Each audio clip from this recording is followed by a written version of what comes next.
Bismillahirrahmanirrahim. Assalamualaikum warahmatullahi wabarakatuh. Alhamdulillahi rabbil alamin, wa usalli wa usallim ala al-mab'uth rahmatan lil alamin, nabiyyina Muhammad wa ala alihi wa ashabihi wa man ihtada bi hudahu ila yaumiddin, amma ba'd. Jamaah salat subuh yang dirahmati oleh Allah Subhanahu wa taala, segala puji hanya milik Allah Azza wa Jalla. Kita menyanjung dan memuji Allah, senantiasa menyanjung dan memuji Allah Subhanahu wa taala dengan nikmat-nikmat yang telah Allah Subhanahu wa taala berikan kepada kita. Mudah-mudahan nikmat tersebut bisa kita gunakan untuk ibadah kepada Allah, untuk kebaikan, sehingga Allah Subhanahu wa taala tambahkan nikmat tersebut untuk kita, nikmat hidayah, nikmat taufik, nikmat kesehatan, nikmatul iman, nikmat kesehatan dan nikmat-nikmat yang lain yang Allah Subhanahu wa taala berikan kepada hamba-hambanya. Jemaah salat subuh yang dirahmati oleh Allah Subhanahu wa taala, Bapak dan Ibu, pada pagi hari ini kita memasuki surat Ad-Duha, di mana sebelumnya kita membahas surat Al-Insyirah, dan dua surat ini kita sampaikan dia turun karena ada sebab.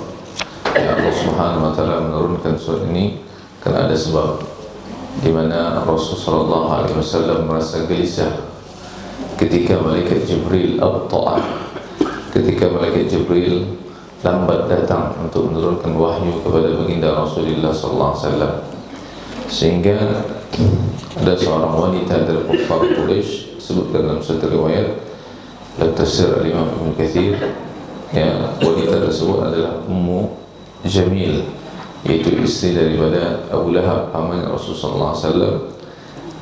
Dia mengatakan, ya, sesungguhnya wahai Muhammad, ya, syaitanaka, nah, setanmu telah meninggalkanmu wahai Muhammad dan telah membencimu wahai Muhammad. Maka turunlah ayat surah Ad-Duha dan surah Al-Insyirah. Dalam riwayat yang lain disebutkan bahwa Nabi SAW ketika gelisah lama tidak turun wahyu, maka kemudian Khadijah menyampaikan kepada baginda Rasulullah SAW, kata Khadijah, sesungguhnya, ya, Tuhanmu telah meninggalkanmu karena kegelisahanmu. Nah, karena kegelisahanmu ya Muhammad, karena wahyu tidak kunjung juga turun. Dan dalam riwayat yang lain disebutkan bahwa sebab turunnya ayat ini adalah karena di dalam rumah baginda Rasulullah sallallahu alaihi wasallam, yaitu di dalam rumah salah satu dari istri beliau, terdapat, ya, anjing yang telah mati. Kemudian, ya, anjing tersebut dikeluarkan oleh istri beliau, sehingga setelah itu kemudian turunlah malaikat Jibril menyampaikan wahyu dari Allah Subhanahu wa taala, yaitu dalam surah Ad-Duha. Jemaah yang dirahmati oleh Allah Subhanahu wa taala, surah Ad-Duha merupakan surah Makkiyah. Surah Ad-Duha merupakan surah Makkiyah, terdiri dari 11 ayat. Ya, terdiri dari 11 ayat. Surah ini merupakan surat yang Allah Subhanahu wa taala turunkan sebelum baginda Nabi besar kita Muhammad sallallahu alaihi wasallam berhijrah ke kota Madinah. Baik, kita baca terlebih dahulu sebagaimana menjadi kebiasaan kita.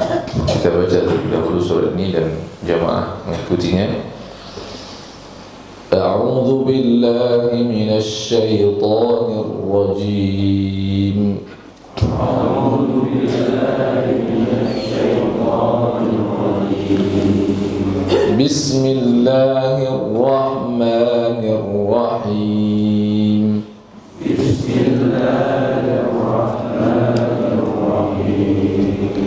Wad-duha wal-laili idza saja ma wadda'aka rabbuka wa ma qala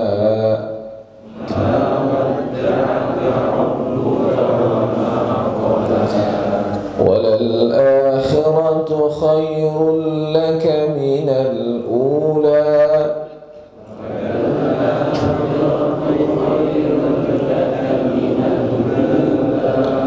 وَلَسَوْفَ يُعْطِيكَ رَبُّكَ فَتَرْضَى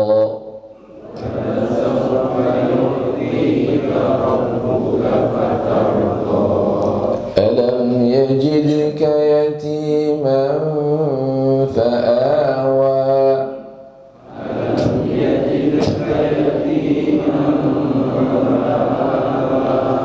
ووجدك ضالا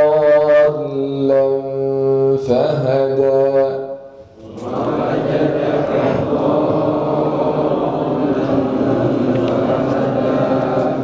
ووجدك عائلا فأغنى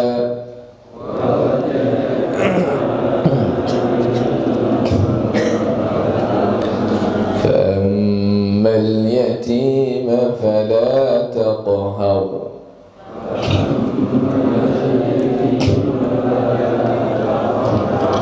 وأما السائل فلا تنهر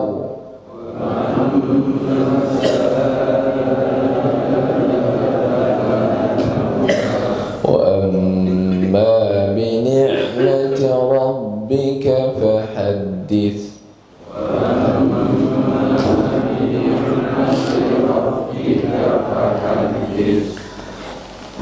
Baik jemaah yang dirahmati oleh Allah Subhanahu wa taala, setelah kita mengucapkan ta'awudz dan bismillah, kita membahas surah Ad-Duha. Ad-Duha adalah waktu duha, waktu naiknya matahari dari tempat terbitnya, yaitu ketika malam telah disinari oleh matahari, oleh cahaya matahari.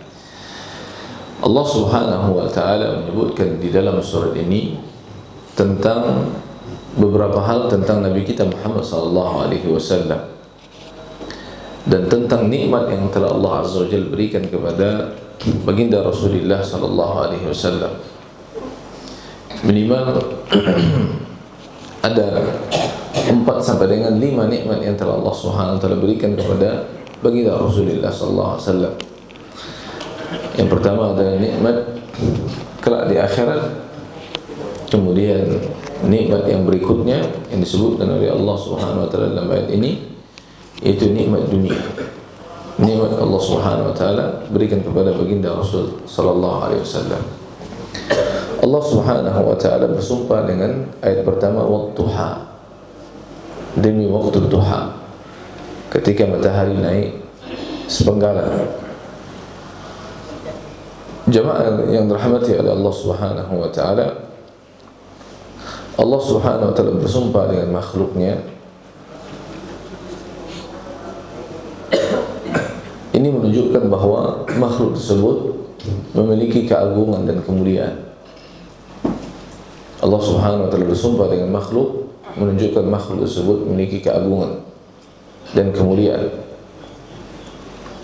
Sebagaimana pada ayat-ayat sebelumnya sudah kita bahas, Allah di sini bersumpah dengan waktu duha, waktu awal daripada masuknya siang hari, atau waktu awal bergantinya malam kemudian menjadi siang hari. Kemudian Allah Subhanahu wa taala bersumpah dengan wal-lail idza saja, wal-laili idza saja, dan demi malam apabila malam itu telah menutupi dan telah menutupi bumi atau telah menutupi cahaya matahari, sehingga menjadi gelap gulita, sehingga menjadi sunyi. Idza saja, apabila telah sunyi, karena malam menyebabkan bumi ini menjadi gelap gulita. Allah Subhanahu wa taala bersumpah dengan duha, waktu duha, dan di waktu malam. Jemaah yang dirahmati oleh Allah Subhanahu wa taala, sumpah Allah Subhanahu wa taala dengan makhluk, sekali lagi kita katakan menunjukkan kemuliaan makhluk tersebut dan keagungan daripada makhluk tersebut. Dan Allah bersumpah dengan makhluk, hukumnya adalah boleh. Sedangkan Allah Subhanahu wa taala, sedangkan makhluk bersumpah dengan selain nama Allah, maka di dalam hukum Islam merupakan hal yang terlarang. Lalu Allah Subhanahu wa taala mengatakan ma wadda'aka rabbuka wa ma qala. Ma wadda'aka, Allah Subhanahu wa taala tidaklah wadda'ak, dan tidaklah tarakaka, dan Tuhanmu wahai Muhammad tidaklah meninggalkanmu, wa ma qala, dan tidak pula membencimu wahai Muhammad. Ya, dan Tuhanmu ya, dan tidaklah meninggalkanmu wahai Muhammad, dan tidak pula membencimu. Ma wadda'aka rabbuka wa ma qala. Tuhanmu tidaklah meninggalkanmu wahai Muhammad, dan tidak pula membencimu. Ya. Karena Rasulullah SAW gelisah, wahyu tidak kunjung turun kepada baginda Rasulullah SAW, sehingga datanglah Ummu Jamil. Dalam riwayat disebutkan datanglah istrinya Abu Lahab yang tidak henti-hentinya mengganggu baginda Nabi besar kita Muhammad SAW. Nah, dialah yang telah menaruh ya di depan pintu rumah Rasulullah SAW duri-duri agar Rasulullah SAW terkena duri-duri sud ketika keluar dari pintu rumah beliau sallallahu alaihi wasallam. Nah, Ummu Jamil, dan Ummu Jamil ini kemudian ya Allah Subhanahu wa taala turunkan secara khusus surat Al-Lahab, wa imra'atuhu hammalat al-hatab, kata Allah Subhanahu wa taala, yaitu istrinya daripada Abu Lahab. Ma wadda'aka rabbuka wa ma qala. Ya, Tuhanmu wahai Muhammad tidaklah meninggalkanmu dan tidak pula membencimu. Buktinya mana? Allah Subhanahu wa taala menjadikan beliau merupakan, Allah Subhanahu wa taala memilih beliau untuk mengemban risalah yang sangat besar ini. Itu risalah apa? Risalah agama Islam. Ya, Allah Subhanahu wa taala memilih beliau sallallahu alaihi wasallam untuk membawa risalah kenabian, untuk membawa agama Allah Subhanahu wa taala. Kepada siapa? Kepada afdhalil umam, kepada umat yang paling mulia, yaitu umat Muhammad sallallahu alaihi wasallam. Ya, dan Allah Azza wa Jalla menjadikan beliau sebagai khatamun nabiyyin. Allah Subhanahu wa taala menjadikan Nabi kita Muhammad sallallahu alaihi wasallam penutup dari segala nabi. Maka beliau menjadi penutup semua nabi. Ini menunjukkan bahwasanya Allah Subhanahu wa taala tidaklah meninggalkan beliau dan tidaklah membiarkan beliau, apalagi membenci Nabi kita Muhammad sallallahu alaihi wasallam. Maka tidak ada nabi setelah Nabi Muhammad sallallahu alaihi wasallam. Bahkan Allah Azza wa Jalla mengangkat beliau menjadi kekasihnya. Allah Tabaraka wa taala mengangkat Nabi kita Muhammad sallallahu alaihi wasallam menjadi kekasih beliau, Khalil, di mana ya, tidak ada Khalil melainkan Nabi kita Muhammad sallallahu alaihi wasallam dan Nabi Ibrahim alaihissalam. Ya, hanya dua orang kekasih Allah Subhanahu wa taala yang Allah khususkan, dan kekasih ini lebih tinggi. Nah, ya Khalil ini lebih tinggi daripada al-hub. Nah, lebih tinggi daripada seseorang hanya sekedar berkasih sayang, mencintai. Ini kalau khullah itu ya di atasnya al-hub. Ya, nah khullah itu di atasnya hub. Nah, kalau khullah itu adalah kekasih yang tidak ada lagi yang lebih pol cintanya, ya, daripada khullah. Makanya Nabi sallallahu alaihi wasallam diangkat oleh Allah Azza wa Jalla sebagai khalil, sebagaimana Nabi Ibrahim alaihissalam. Ya, dalam sabda Nabi kita Muhammad sallallahu alaihi wasallam mengatakan, "Innallaha ittakhadhani khalila kama ittakhadha Ibrahim khalila." Allah Subhanahu wa taala menjadikan aku adalah kekasihnya sebagaimana Allah menjadikan Nabi Ibrahim adalah kekasihnya. Tapi jemaah yang dirahmati oleh Allah Subhanahu wa taala, tidak mungkin Allah Azza wa Jalla membiarkan Nabi kita Muhammad sallallahu alaihi wasallam.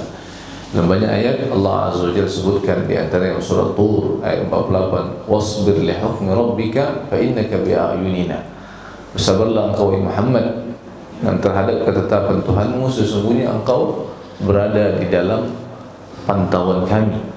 Allah Subhanahu wa taala senantiasa menjaga, memelihara Nabi kita Muhammad sallallahu alaihi wasallam. Bahkan dalam dalam surah Asy-Syu'ara ayat 219 Allah Subhanahu wa taala katakan, "Alladzi yaraka hina taqum wa taqallubaka fis sajidin." Allah Subhanahu wa taala senantiasa melihat, memantau, mengetahui Nabi kita Muhammad sallallahu alaihi wasallam.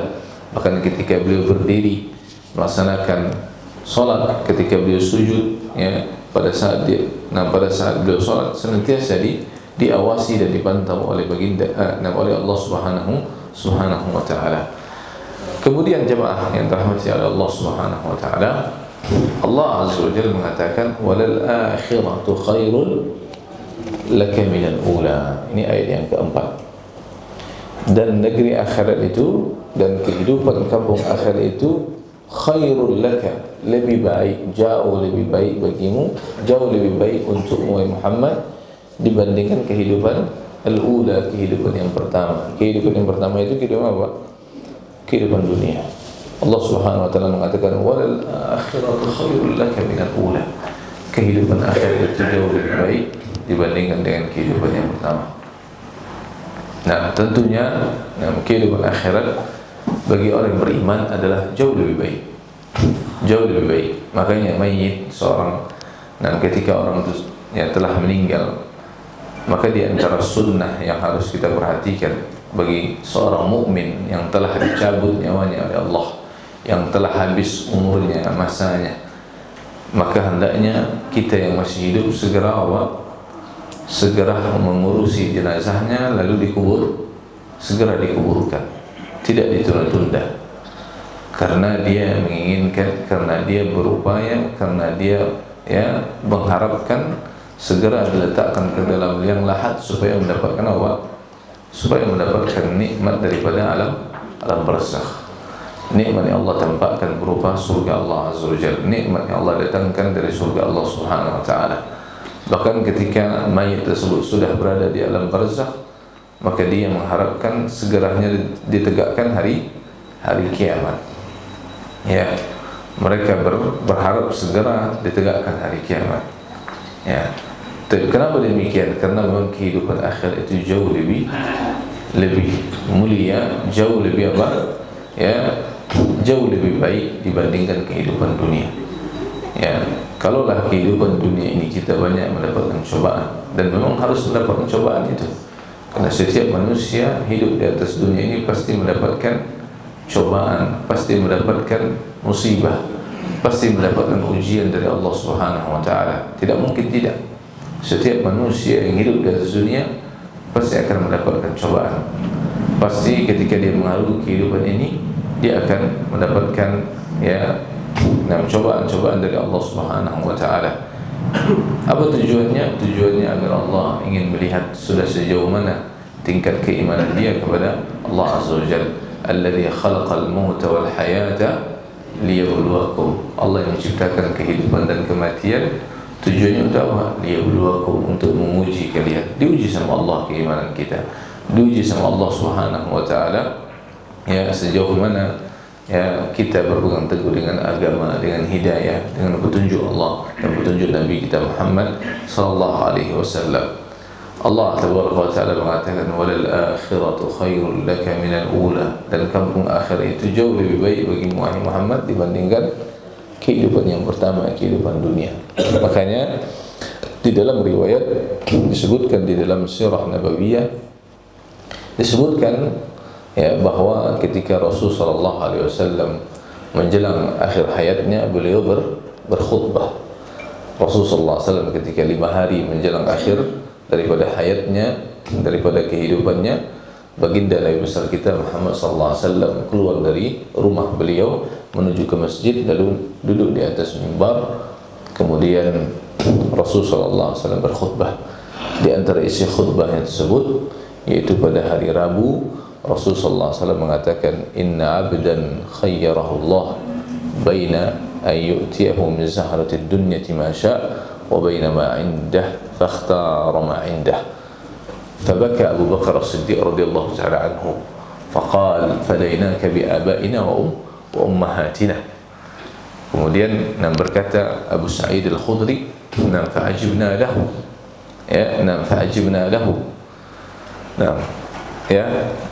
Khutbah Rasulullah SAW isinya apa? Isinya adalah Nabi sallallahu alaihi wasallam mengatakan, inna abdan, sesungguhnya ada seorang hamba yang Allah berikan satu dari dua pilihan. Allah Azza wa Jalla berikan satu dari dua pilihan. Pilihan yang pertama adalah hidup berlama-lama di atas dunia ini, lalu dia mendapatkan kehidupan di dunia ini dari nikmatnya sesuai dengan keinginannya, min zahrati ma syaa. Ya, dia bisa memilih kehidupan daripada dunia ini, kelezatan, kenikmatan yang ada di atas dunia ini, dia tinggal pilih sesuai dengan kehendaknya. Hamba ini disuruh pilih oleh Allah. Atau dia memilih, yaitu kehidupan yang kedua, yaitu hidup berada di sisi Allah Subhanahu wa taala. Lalu kemudian kata Nabi, hamba ini memilih kehidupan yang ada di sisi Allah Subhanahu wa taala, fakhtara ma indah. Hamba ini lalu memilih kehidupan yang ada di sisi Allah Azza wa Jalla. Maka kemudian para sahabat yang hadir di dalam masjid, penuh masjid baginda Nabi besar kita Muhammad sallallahu alaihi wasallam, maka tidak ada satu orang pun yang menangis melainkan siapa? Melainkan Abu Bakar As-Siddiq radhiyallahu taala anhu. Dan tangisan ini didengar oleh para sahabat yang lain yang hadir di dalam masjid, sehingga Abu Sa'id Al-Khudri, sehingga Abu Bakar kemudian mengatakan apa? Fadainaka bi abaina wa ummahatina. Wahai Rasulullah, kami tebus nyawamu dengan nyawa kedua orang tua kami ya Rasulullah. Ini menunjukkan kecintaan yang begitu besar kepada Rasulullah SAW, mengorbankan segala-galanya. Maka kata Abu Sa'id Al-Khudri, kami merasa heran. Abu Bakar menangis. Sedangkan Nabi menyampaikan apa? Menyampaikan ada seorang hamba yang Allah pilih. Ya, Allah berikan satu dari dua pilihan. Ternyata kata Abu Sa'id Al-Khudri, hamba yang dimaksud oleh Rasulullah SAW adalah beliau sendiri. Dan orang yang paling mengetahui dan orang yang paling paham tentang Rasulullah SAW dari kami adalah siapa? Orang yang paling paham adalah Abu Bakar As-Siddiq radhiyallahu ta'ala anhu. Nah, jamaah Allah Subhanahu wa taala, Rasul sallallahu alaihi wasallam memilih kehidupan akhirat dibandingkan berlama-lama hidup di atas dunia. Ya, kalau kita kan tidak, Pak ya. Kita pengennya lama-lama hidup di atas dunia kan gitu, Pak. Nah, betul enggak Bapak sekalian? Nah, Ibu-ibu pengen hidup lama kan di atas dunia. Pengen bisa itu, bisa ininya. Masih banyak cita-cita yang belum tersampaikan kan gitu ya. Amaluna. Nah, masih banyak cita-cita yang belum tersampaikan. Padahal kata Nabi sallallahu alaihi wasallam, umur seseorang itu kata Nabi sallallahu alaihi wasallam, disebutkan sama Rasulullah atau digaris sama Rasulullah sallallahu alaihi wasallam, umur orang itu segini kata Rasulullah. Nah, panjangnya misalkan 1 meter. Sementara angan-angannya 100 meter. Nah, umurnya lebih mendahului dibandingkan apa? Artinya umurnya lebih cepat habisnya dibandingkan dengan apa? Angan-angannya begitu banyak. Ya, itulah angan-angan daripada manusia. Itulah manusia, anak Adam. Angan-angannya begitu tinggi, begitu panjang, sementara umurnya tidak sampai. Dan dikisahkan juga di dalam sebuah riwayat, yaitu kisah Abdullah bin Mas'ud radhiyallahu ta'ala anhu, ketika beliau Abdullah bin Mas'ud, ya, salah seorang sahabat Nabi, ya. Dan Abdullah bin Mas'ud ini merupakan sahabat yang senior sekaligus sahabat yang memiliki kemuliaan, di mana kedua betis beliau, ya, dan kedua betis Abdullah bin Mas'ud itu walaupun betisnya kurus sehingga sebagian para sahabat yang hadir di hadapan Rasulullah SAW ketika melihat kedua betisnya Abdullah bin Mas'ud sempat mentertawakannya. Sempat mentertawakan kedua betis Abdullah bin Mas'ud karena betisnya kurus. Ya, kemudian Rasulullah SAW menegur mereka para sahabat yang mentertawakan betisnya Abdullah bin Mas'ud. Apa kata Rasulullah? Apa yang membuat kalian tertawa? Maka para sahabat mengatakan, ya Rasulullah, kami melihat kami melihat kedua betisnya Abdullah bin Mas'ud itu kurus sehingga kami tertawa melihatnya. Subhanallah. Ya, ini juga menunjukkan kepada kita nggak boleh membuli. Ya, dilarang sama Rasulullah SAW. Maka apa kata Rasulullah? Nah, kalian tahu nggak bahwa betisnya Abdullah bin Mas'ud, kedua betisnya Abdullah bin Mas'ud kalau ditimbang, ya, lalu ditimbang pula gunung Uhud yang begitu besar itu, Pak, maka kedua betisnya Abdullah bin Mas'ud jauh lebih berat dibandingkan gunung Uhud. Subhanallah. Kedua betisnya Abdullah bin Mas'ud jauh lebih berat dibandingkan gunung Uhud. Ini menunjukkan betis Abdullah bin Mas'ud memiliki kemuliaan yang begitu besar, di mana para sahabat pada waktu itu menganggap enteng dengan betisnya Abdullah bin Mas'ud karena kenapa? karena kecil. Maka dari sini kita ambil faedah bahwa bahwasanya apa? Jangan pernah kita meremehkan siapapun dari manusia, ya. Nah, mereka adalah ciptaan Allah Subhanahu wa taala. Nah, dikisahkan Abdullah bin Mas'ud ketika datang ke rumah Rasulullah SAW. Rasul pada waktu itu sedang berbaring. Sedang tertidur di atas hasirin, di atas tikar. Ya. Dan Rasulullah SAW tidurnya tidak menggunakan baju. Sehingga ketika Abdullah bin Mas'ud minta izin untuk masuk ke Rasulullah SAW, maka didapati Rasulullah SAW sedang tidur, lalu beliau bangun. Ketika beliau sallallahu alaihi wasallam bangun, dilihat oleh Abdullah bin Mas'ud, ya, tubuhnya Rasulullah SAW itu bergaris-garis. Bergaris-garis kenapa? Bekas daripada tikar yang ditiduri sama Rasulullah SAW. Tikar ini menunjukkan bukan tikar yang bagus, bukan tikar yang halus, bukan tikar yang lembut, tapi tikar yang kasar. Ya, tikar yang kasar yang ditiduri sama Rasulullah SAW. Ini sebagai tempat tidurnya Rasulullah SAW. Tikar yang kasar, bukan tikar yang lembut, bukan permadani dan seterusnya. Maka kata Abdullah bin Mas'ud radhiyallahu taala anhu mengatakan kepada Rasulullah SAW, "Ya Rasulullah, bolehkah kami membawakan alas tikar yang lebih baik daripada ini? Itu kami bawakan untukmu ya Rasulullah, alas tikar yang lebih lembut dibandingkan tikar yang kau tidur ini." Maka apa kata Rasulullah SAW? Jelaskan tentang dunia, mali walid dunia. Ya, apalah artinya dunia menurut pandanganku, kata Rasulullah SAW. Dunia itu kata Nabi Sallallahu Alaihi Wasallam seperti orangnya apa?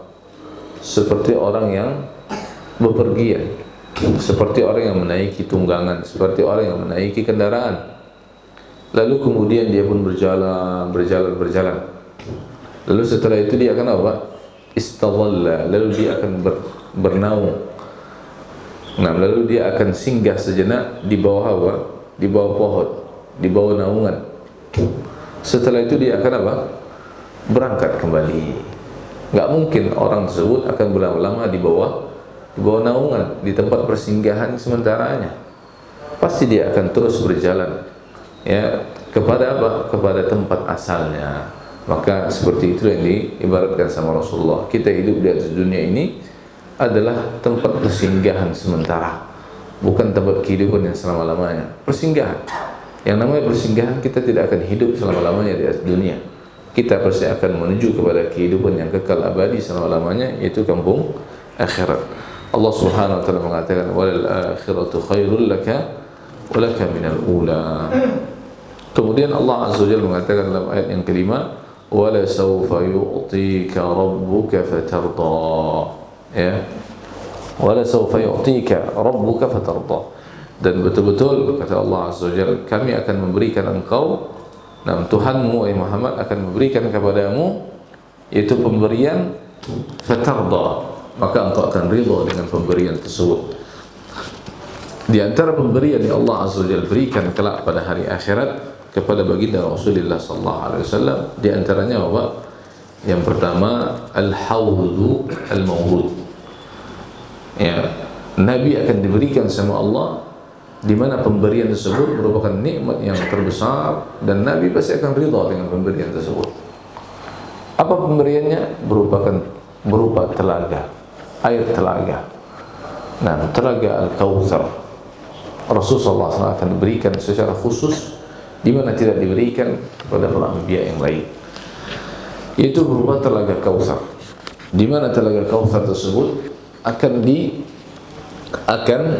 dihampiri oleh umat beliau sallallahu alaihi wasallam. Dan telaga Kautsar itu, kata Nabi sallallahu alaihi wasallam, aniyatuhu ka'adadin nujum fis sama. Ya, cangkir-cangkirnya, ya, banyaknya cangkir tersebut seperti apa? Bintang-bintang yang ada di langit.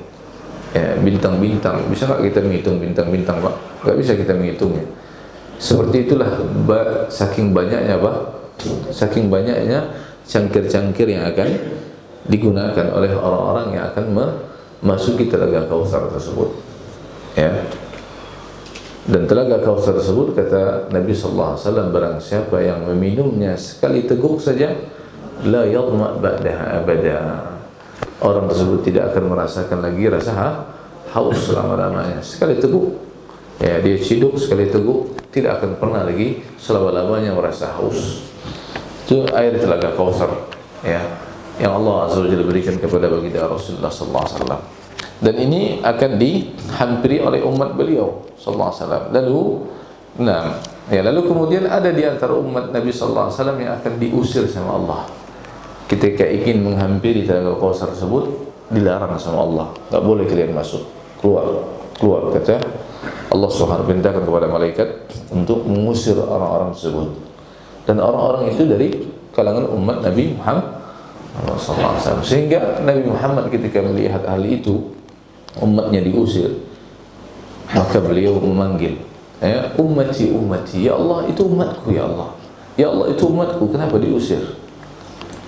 Maka apa kata Allah Subhanahu wa ta'ala menjawab, ya wahai Muhammad, ya Muhammad, innaka la tadri ma ahdathu ba'dak. Sesungguhnya wahai Muhammad, engkau tidak mengetahui apa yang telah mereka perbuat, apa yang telah mereka ada-adakan setelah engkau meninggalkan dunia ini. Itu mereka yang membuat ajaran-ajaran yang tidak dipraktekkan sama Rasulullah SAW. Mereka yang telah membuat perkara-perkara yang dilarang sama Rasulullah SAW, sehingga membuat umat tersebut tidak lagi bisa memasuki telaganya Nabi besar kita Muhammad sallallahu alaihi wasallam. Hadis ini hadis yang sahih. Kemudian di antara nikmat yang Allah Azza wa Jalla berikan, wa la sawfa yu'tika rabbuka fatarda, di antara nikmat tersebut adalah apa? Maqaman mahmudah.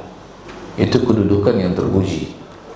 Tapi apa kedudukan yang terpuji kelak pada hari kiamat, di yaumul mahsyar, secara khusus untuk Nabi kita Muhammad sallallahu alaihi wasallam, Pak? Merupakan apa? Nabi sallallahu alaihi wasallam akan memberikan asy-syafa'atul 'uzma, syafaat yang sangat besar. Di mana syafaat itu artinya pertolongan yang sangat besar. Kepada siapa? Kepada semua umat. Kita tahu bahwasanya padang mahsyar merupakan, ya, kondisi yang sangat mengerikan dan keadaan yang sangat mengerikan, di mana Allah Subhanahu wa taala dekatkan matahari, ya, bahkan disebutkan dalam riwayat enggak sampai sejengkal. Ada lagi di antara para ulama menjelaskan bahwa matahari tersebut, ya, sejauh 1 mil, ya, 1 mil itu sama dengan berapa, Pak? 1,6 kilo.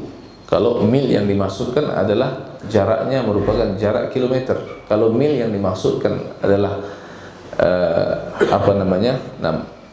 tempat celak itu, celak untuk digunakan buat mata. Kan ada itu ya, Pak, ya, besinya, ya.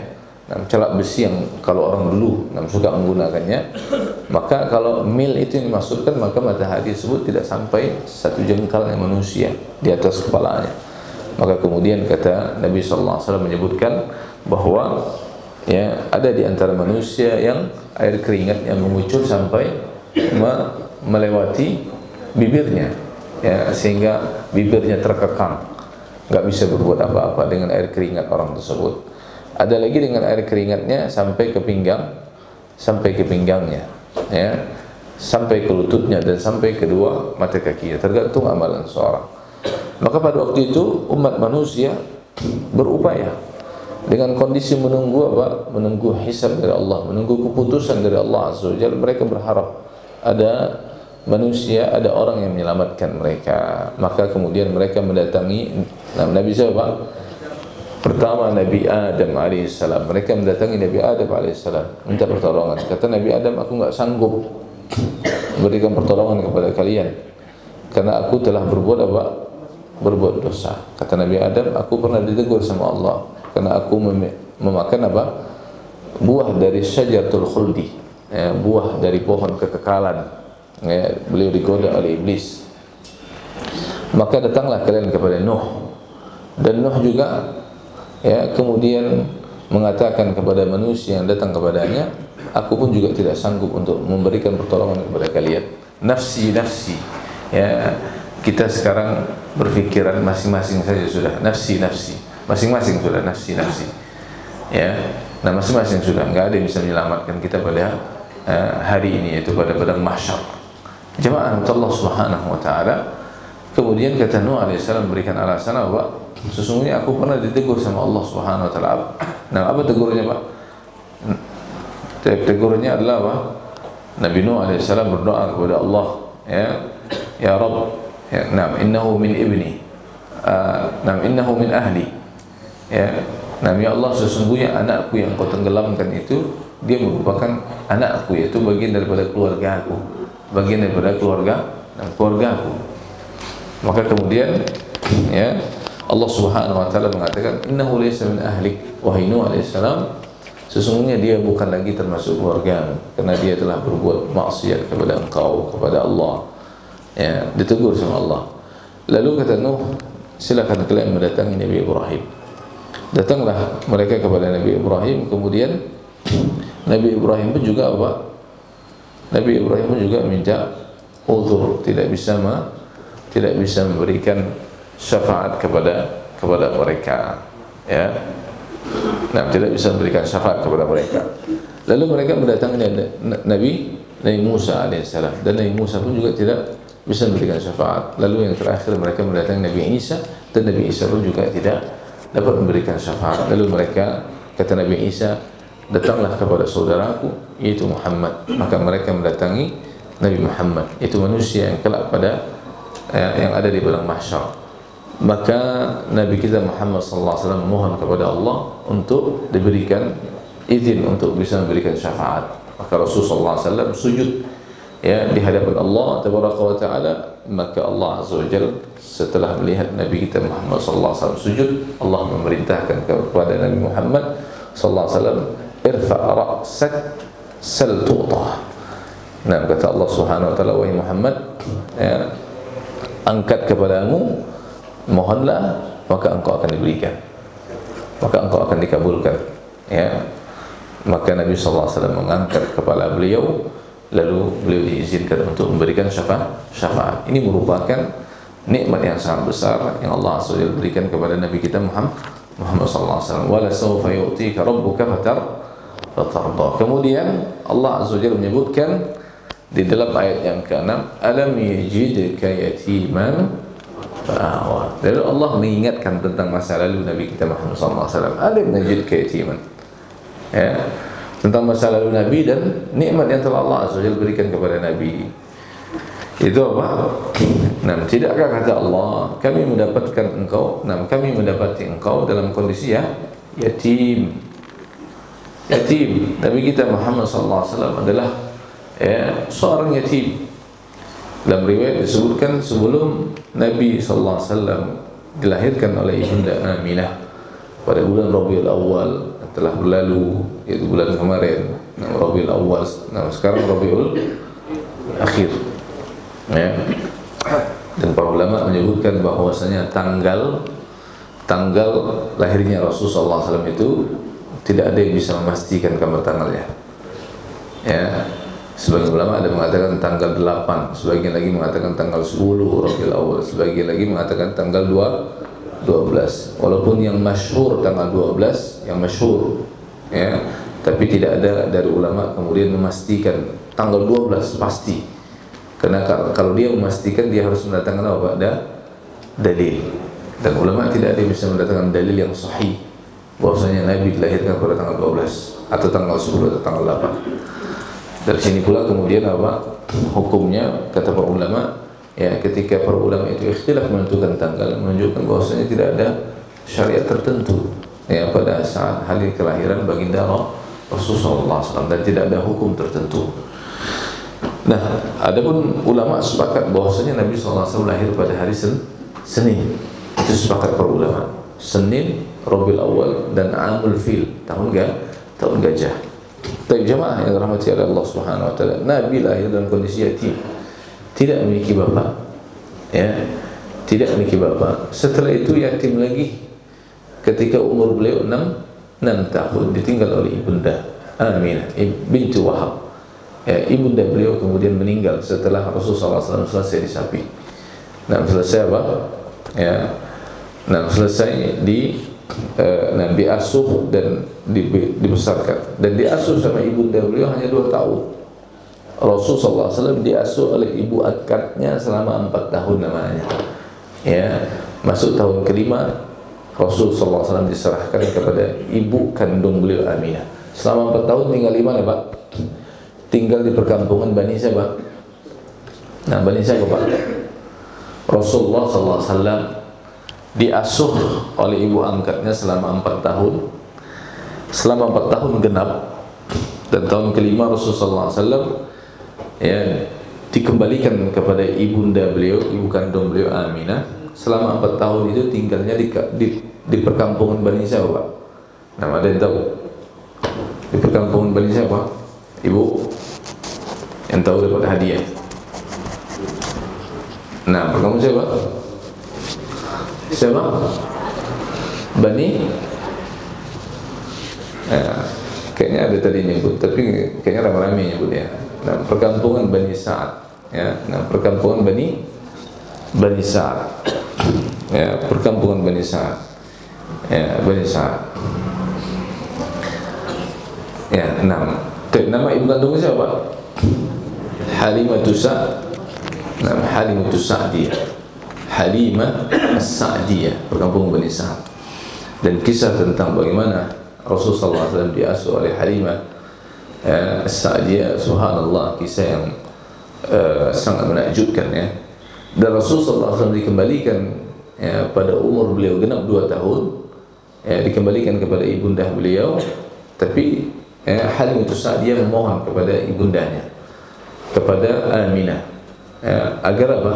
Agar biarlah beliau tetap mengasuhnya ya, karena Halimah As-Sa'diyah mendapatkan keberkahan yang begitu besar, melimpah keberkahan yang belum pernah terjadi di kampung tersebut. Yang melimpah keberkahannya hanya keluarga Halimah As-Sa'diyah, padahal semuanya lagi susah, tapi Halimah As-Sa'diyah mendapatkan keberkahan ya, sehingga dibujuklah ibunda Aminah untuk ya, dapat memberikan kepada Halimah kesempatan yang kedua untuk bisa merawat Nabi Muhammad SAW. Dirawatlah Nabi kita Muhammad SAW untuk yang kedua kalinya bersama ibunda ya, Halimah As-Sa'diyah. Ketika umur 4 tahun Rasulullah SAW dibawa oleh malaikat Jibril ya, di belakang rumah di perkampungan Bani Sa'ad, kemudian dibelah ya, dibelah perutnya atau dibelah dadanya, kemudian dikeluarkan apa? Jantung beliau, dan dibersihkan dan dicuci dengan air apa? Air Zam-Zam ya. Maka kemudian hal ini membuat ya, Halimah merasa ketakutan dengan ada tanda-tanda yang di luar nalar manusia, sehingga genap 4 tahun Halimah merasa khawatir dengan ya, dengan dengan jasmani Rasulullah SAW, dengan tubuhnya Rasulullah SAW, dengan keadaan Rasulullah, kembalikan lagi kepada ibundanya. Baik jemaah yang dirahmati oleh Allah Subhanahu wa taala, alam yajidka yatiman fa'awa. Nah, tidakkah kami mendapatkan wahai Muhammad ya, nah Rabbmu mendapatkan wahai Muhammad dalam kondisi yatim, fa'awa, lalu Allah Subhanahu wa taala, lalu Tuhanmu memeliharamu, dipelihara sama Allah, dipelihara sama Allah. Setelah meninggal ibundanya, diasuh oleh kakeknya Abdul Muttalib, cucu yang paling beliau sayang. Selama 2 tahun umur beliau sampai 8 tahun kakeknya meninggal. Setelah kakeknya berwasiat, kelak yang mengasuh Muhammad adalah siapa? Paman beliau. Dan paman beliau ini adalah paman kandung ya, Abu Talib ini adalah ya, dengan Abdullah yaitu ayah Nabi sallallahu alaihi wasallam itu merupakan saudara kandung.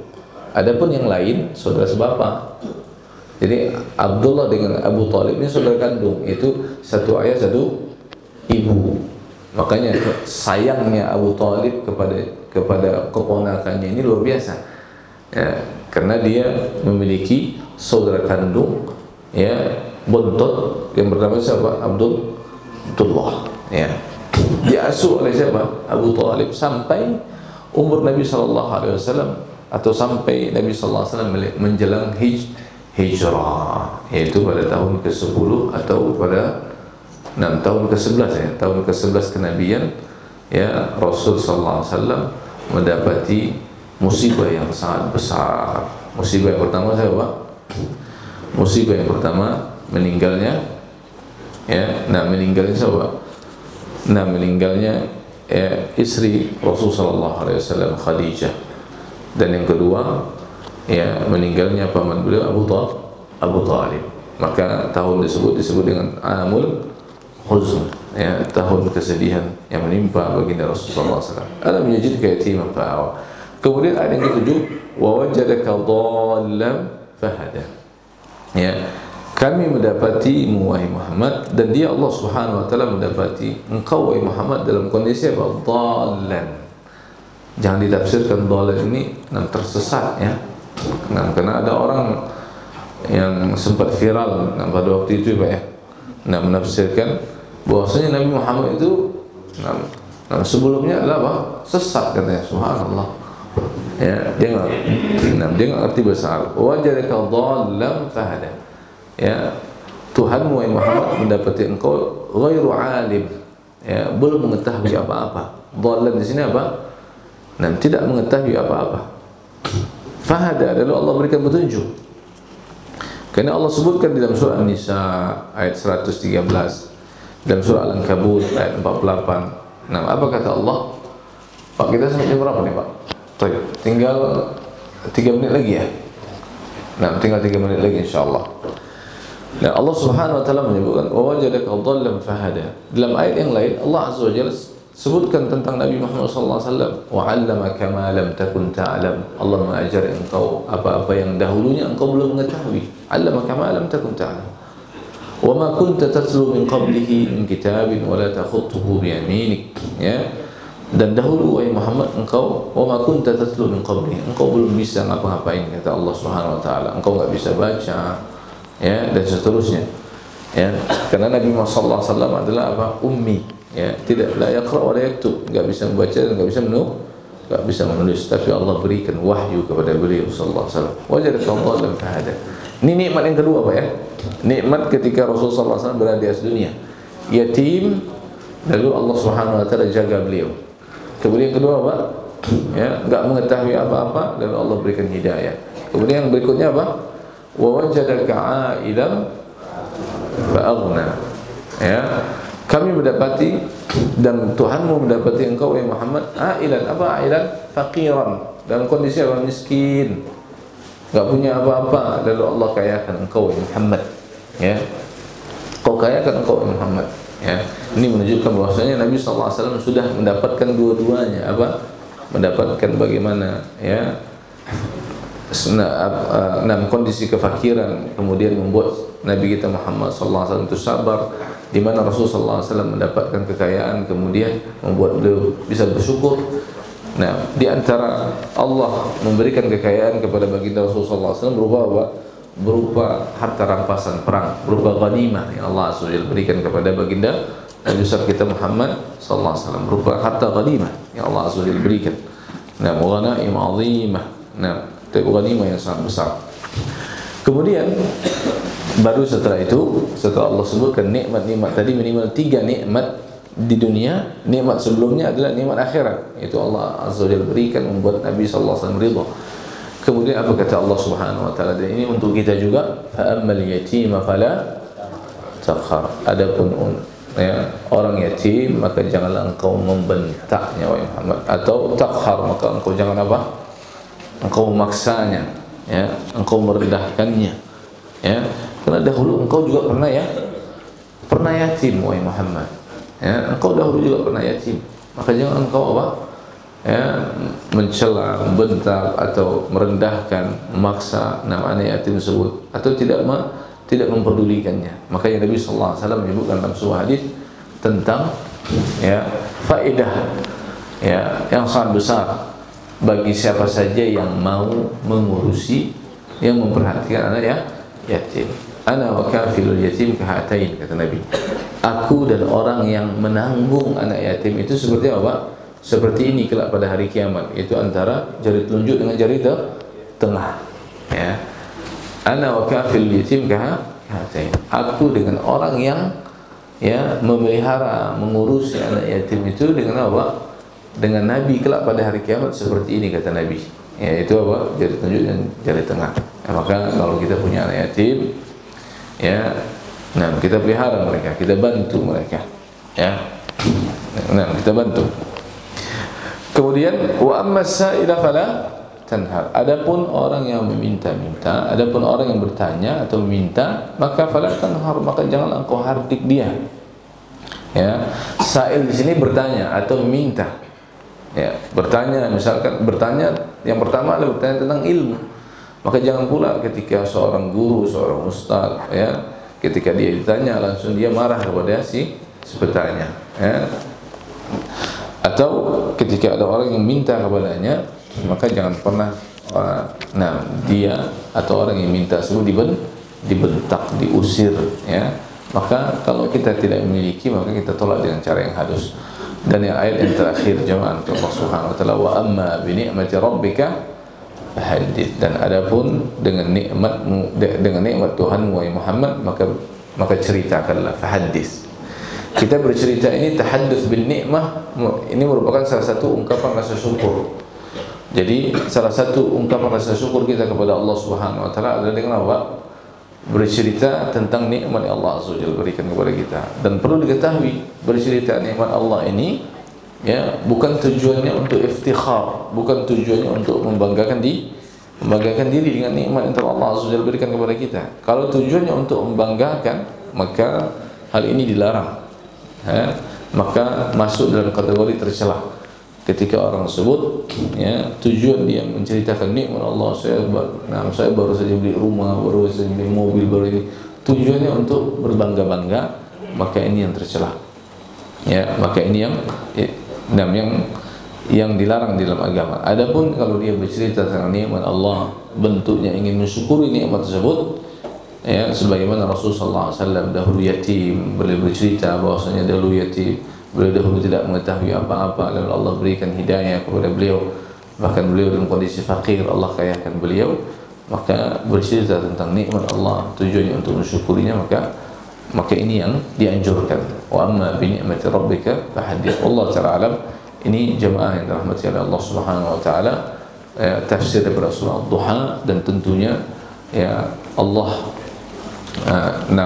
ya, tentunya tafsir ini ada tafsir yang ringkas, dan makna daripada surah Ad-Duha ini, ya, lebih luas daripada apa yang kita sampaikan, ya, lebih luas daripada apa yang kita sampaikan. Wallahu alam. Demikian yang dapat disampaikan. Ya, bila mana ada pertanyaan, satu atau dua pertanyaan sebelum kita melaksanakan salat syuruk, maka saya persilakan. Fadhil.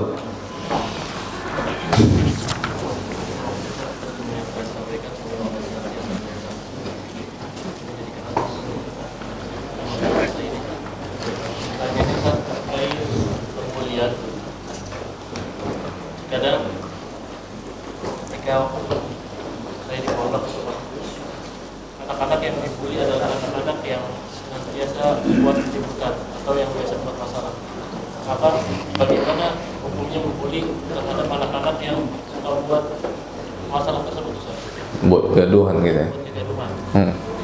Sampai akhirnya menimbulkan ketidaknyamanan di antara para teman-temannya. Akhirnya teman-teman sudah bertiga kemudian membulinya. Gimana, Ustaz? Baik. Bagaimana hukumnya membuli anak-anak yang suka bikin keributan, bikin kegaduhan, bikin masalah gitu ya. Ya, hukum membuli tentunya, ya, dilarang kepada siapapun, baik kepada orang baik, ya, baik kepada orang yang tidak baik, apalagi kepada orang yang baik-baik, ya. Hukum membuli asalnya adalah dilarang. Wailul likulli humazatil lumazah, kata Allah Subhanahu wa taala.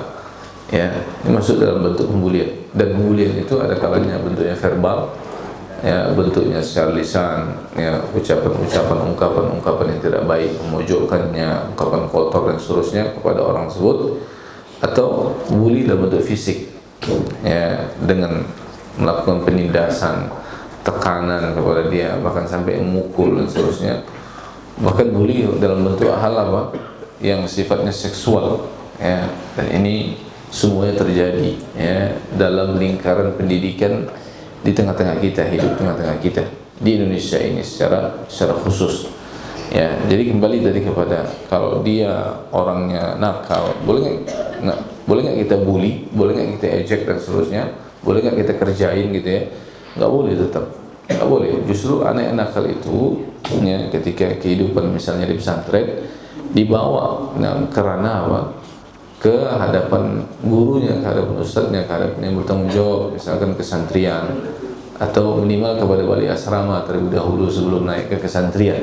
Ya, kalau sudah sampai di kesantrian naik ke BK, ya, bimbingan konseling. Nggak bisa juga naik kepada kepala sekolah. Di kepala sekolah nanti memutuskan dipanggil orang tua atau tidak. Ya, dipanggil orang tuanya.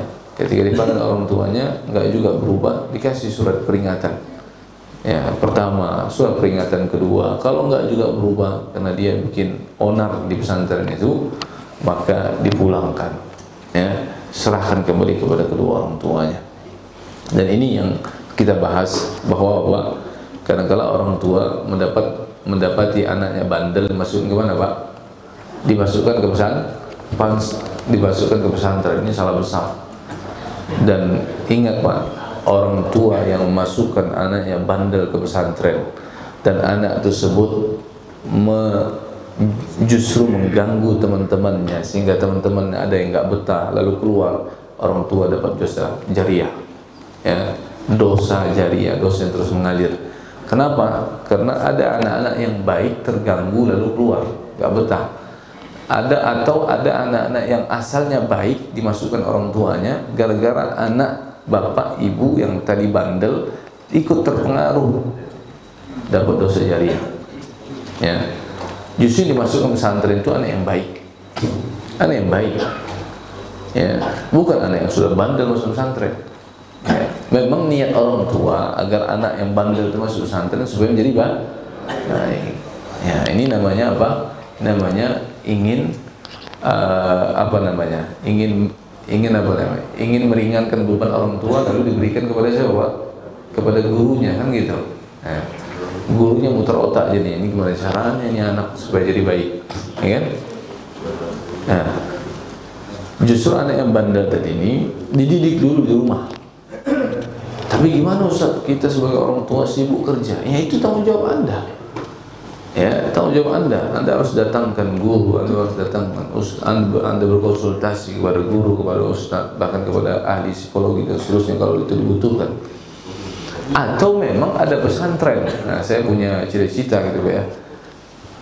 Bukan punya cita-cita, maksudnya kalau ada pesantren khusus untuk anak bandel semua di situ. Udah. Masuk anak bandel masuk semua di situ. Ya. Biar nanti ya, bandel ketemu dengan bandel. Ya.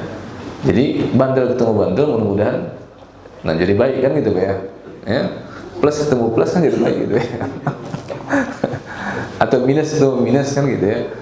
Ini jangan yang baik-baik dikumpulkan. Dan ini di dalam agama juga disebutkan. Nabi SAW sebut apa? Kalau di kampung itu ada penyakit, ada taun, ada penyakit taun, orang yang di kampung tersebut nggak boleh dia keluar.